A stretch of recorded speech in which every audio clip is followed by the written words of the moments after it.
the only thing that you can love or you can care about that is bigger than you is God. You know, and I think that release, I'm not religious, so I'm just talking about my concept of what it is.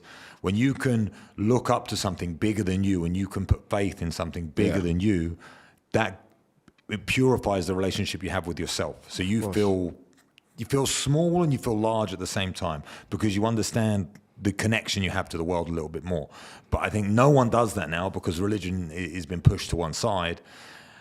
And organized religion, I don't know if it's the right thing to do. I'm not saying that's what it is. I'm just saying if you're a fatherless son or a fatherless daughter and you're growing up in the world and you have no one to look up to, you're then looking up to Cristiano Ronaldo, or you're looking up to Conor McGregor, or you're looking up to all these false gods, if you want to call them that, which people are, and your brother or your dad, and someone said this to me on another podcast, so I want to repeat it because I thought it was really, really good.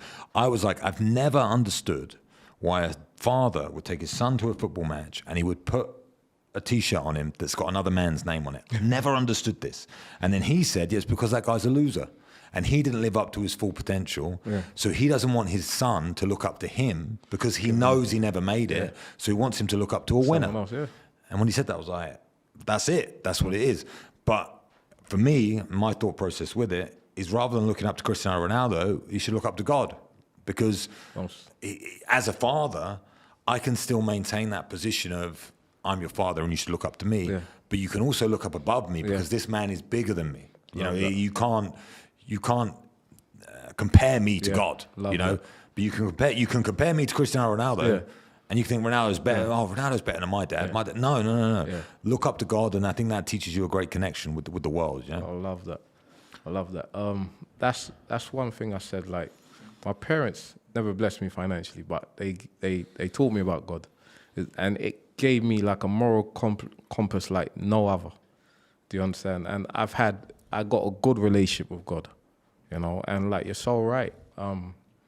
We're small in this factor. We're here to exercise a purpose and a deed, you know. And when you look at God, God created us. So why? He created us like we're equals. We're all creation. So why would you want to worship the creation, not the creator? Do you know? And like you got that so spot on. So spot on. I have nothing. You left me speechless, like, because I'm a religious person and I believe in God. I have faith. But when you put it like that, it's excellently said, because this is what society lacks nowadays. That sense, it has to be tangible. They have to see it for it to make sense. And for you to create new, you have to look beyond that. Do you understand? You have to look beyond me, you. God is God, and God will always show he's God. Because when I'm sitting pretty on my high horse, I will be humbled sometimes. If I forget it's God, God will humble me straight away. I learn my lessons sharp and quick. And I know it comes from God directly. Like, because we think we got a sense of humor. Imagine what God's sense of humor is like. I witnessed real life miracles. I'm saying, I don't know how I got through that. Like, but God will show he's God every time. And if we teach and instill this into our children, or the lost one, so to speak, we will understand that, you know, there's so much more to come. There's hope. You don't need the drugs. If you have hope, you don't need drugs. If you have faith, you don't need drugs. Because you understand it, okay, God's teaching me something here. You know what? Anything you idolize, God will take it away from you. Whether it's a chick, whether it's your home, whether it's money, there's no competition. It will disappear at one stage. And you have to start again. And because when we start with nothing, we have no choice but to have faith. But when we have nothing, we realize we have everything. When we have everything, we're still searching. But when we have nothing, we go into such a sense of presence that we appreciate how much we have. And we're forced to live in the present because we don't know we can't plan what's happening tomorrow. We might not have the means to do so we can only deal one step at a time. You know, when you're fighting in the ring, your sense of faith must be great because You don't know the outcome of that fight. You visualize it as you want, but you don't know how it's going to go. You can only deal with that present at the time. We've seen some fights that we think, they call it the punch from the gods, because it wasn't supposed to go that way, but God will show he's God. And people got to highlight this and notice when God's working in their life and give gratitude, you know, like, and with religion sometimes we worship the rituals, not God. So religion can box you off. You don't want to be boxed off. God made us with free will. So you're going to have a certain way to pray with God that's different from everybody else, and that's okay.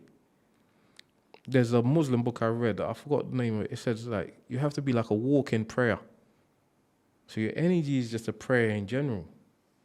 How you live in general is, there's some people that pray 100 times a day, but you figure out, okay, life ain't going so well for them because they're resentful in their heart and they're not exercising the life God gave to them. There's a parable in the Bible. It says, like, I think there's a man, he's a farmer or something, but he owns several servants. He said, I'm going to leave you with this pot of gold, this, I think he left 4 of his servants with like different pots of gold. So I assume this to be life. Do you understand, yeah? One guy invested it and lost all of it. One guy invested it, gained mad money. Another guy buried it, yeah? And when the guy come back, he said, look, he said, what did you do with your money? The other guy said, I invested it and lost it. He says, you know what, I'll give you some more. You're good to go. You understand? The other guy said, I invested it and made some money. I'll give you some more. You're good to go. The guy who buried it was shook. He didn't live what he was given. How can you tell God you're grateful by words only? It's got to be all of you. It's got to be in your action, your energy, and what you're saying. It's all got to match. Some days I don't feel grateful, but I say I'm grateful. But I start with alignment with the words. Then I make it line up. But I'm not just going to use the words. This shit's got to add up. Because if I don't feel grateful, I'm lying. So if I've committed to saying I'm grateful, I have to look for what I'm grateful for. Then feel said way.